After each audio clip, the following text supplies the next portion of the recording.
The affair between Douglas Stone and the notorious Lady Sannox was very well known. When everyone heard that the lady had forever decided to wear a veil and that the celebrated surgeon had gone crazy, there was naturally a lot of interest. In his prime, Douglas Stone was one of the most remarkable men in England. He was talented at anything he decided to do.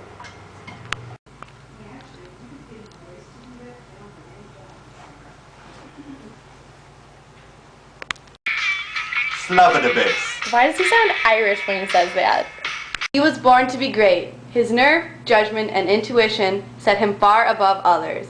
He was the most celebrated surgeon in all of England. I better not get swine flu from this. When he met Lady Sannox, he went mad for passion. She was the most beautiful woman in all of London, and the only one for him. He was the most beautiful man in London, but not the only one for her.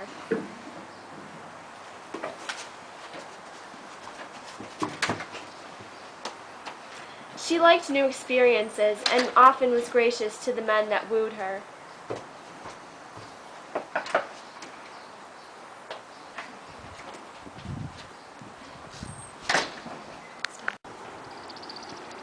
Give me my cane, you dumb dog! It didn't help that her husband, Lord Sannox, looked as if he were 50 years old. Lord Sannox was a thin, quiet man. His passion was gardening and his purple chrysanthemums. He used to love going to theaters. That is where he met Lady Sannox.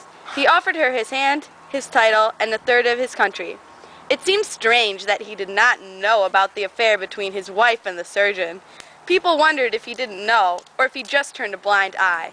The surgeon was at the house every evening visiting Lady Sannox. They didn't try to hide it, and would continue until their little accident. It was a cold, gusty winter's night, with the wind whooping in the chimneys and blustering against the window panes. A thin splatter of rain tinkled on the glass with each fresh sough of a gale, drowning for the instant the dull gurgle and drip from the eaves. The surgeon had just finished his dinner and was sitting by the fire. He had a clear-cut face with wide gray eyes, and he had firm lips and a square jaw. He was comfortable and congratulating himself on his award-winning surgery earlier that day.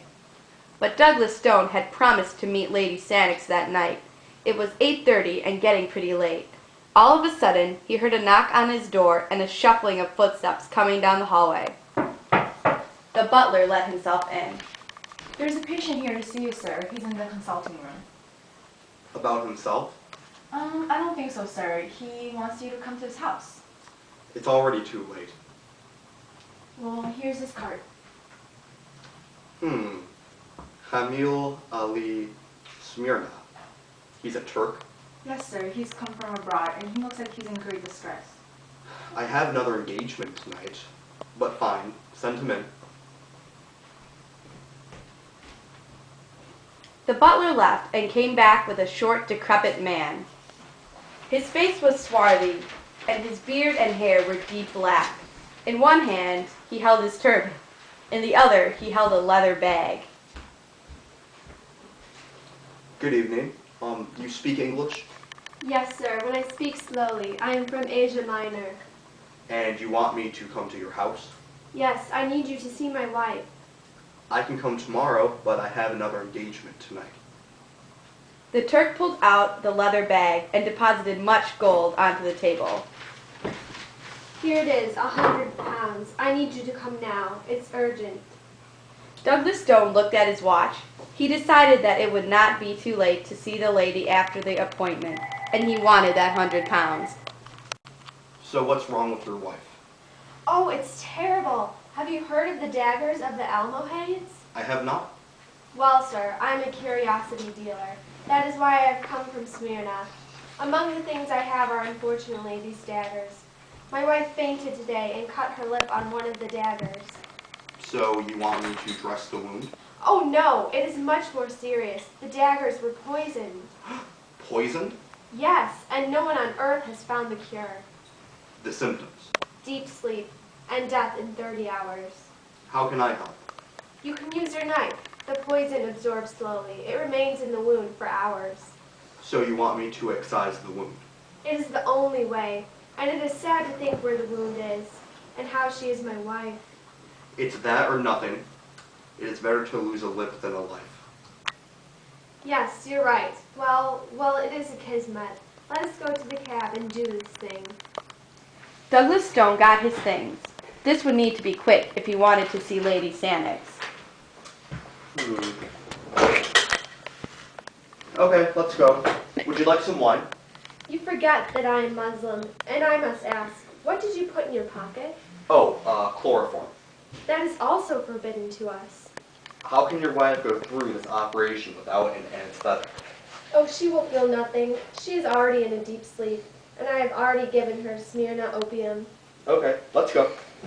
The surgeon looked at his watch. He ought to reach Lady Sannox by 10 o'clock. The rain was pelting and rattling on the leathern top of the carriage, and the wheels swashed as they rolled through puddles and mud. The surgeon felt in his pockets and arranged his needles, his ligatures, and his safety pins. So there was no time that must be wasted when they arrived. They finally arrived at the house. It was mean and narrow-looking. The surgeon looked around and saw no shops or any movement at all. The street was bleak and gloomy. The only light came from the dim lamplights hanging above. They came to a grimy house, and the merchant knocked loudly. When the door opened, a light shone on his face. Stone saw that it was etched with anxiety. An elderly woman stood in the doorway. Is all well? Just as you left, sir. She's in a deep sleep. The merchant and Douglas Stone walked in the house. Stone looked around. The house was empty, and thick gray dust covered the bare floors. They followed the old woman as walked up the stairs. The upstairs bedroom was covered in wares and dangerous weapons. The surgeon walked over to where a Turkish woman lay on the couch, wearing a yashmak and veil. He could see a jagged cut on her lower lip. Please forgive the yashmak. You know how we view women in the East. There doesn't seem to be any sign of irritation. I think we should delay the surgery. Oh no, there is no time. She will be dead if we don't.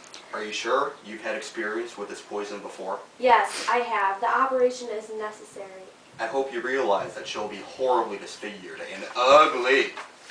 Yes, I know the mouth will not be a pretty one to kiss. Stone drew a bistoury from his case, opened it, and felt the keen, straight edge with his forefinger. Two dark eyes were gazing up at him through the slit in the yashmak. They were all iris, and the pupil was hardly to be seen. You've given her a heavy dose of opium? Yes, I have. He glanced down again at the dark eyes, which looked straight into his own. They were dull and lustrous, but, even as he gazed, a little shifting sparkle came into them, and the lips quivered. She's not completely under. You have to do it while it will be painless. The same thought had crossed the surgeon's mind. He grasped the wounded lip with his forceps, and with two swift cuts, he took out a broad V-shaped piece. The woman sprang from the couch with a dreadful, gurgling scream. Her covering was torn from her face. It was a face that he knew. In spite of the protruding upper lip and the slobber of blood, it was a face that he knew. She kept putting her hand to the gap and screaming. Douglas Stone sat at the foot of the couch with his knife and his forceps. A bystander would have said that his face was the more ghastly of the two. As in a dream, or as if he had been looking at something of a play, he was conscious that the Turk's hair and beard lie upon the floor. And the Lord Sannox was leaning against the wall with his hand on his side, laughing silently. The screams had died away, and the dreadful head had dropped back on the pillow. But Douglas Stone sat motionless, and the Lord Sannox still chuckled quietly to himself. This operation was very necessary. Morally, you know. I intercepted the letter between you two. It took me a while to lay out my plan, but the cut was just for my signet ring. The Lord looked over to the surgeon and held a small revolver in his pocket. But the surgeon still said nothing.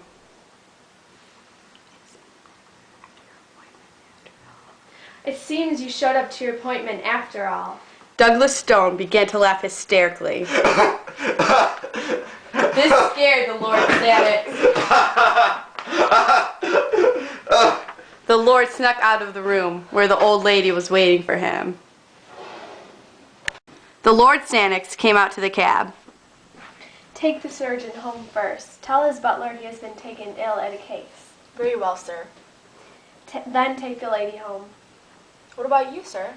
Oh, my address for the next few months will be at Hotel di Roma, Venice. Just see that the letters are sent on. And tell Stevens to exhibit all the purple chrysanthemums next Monday and to wire me the results.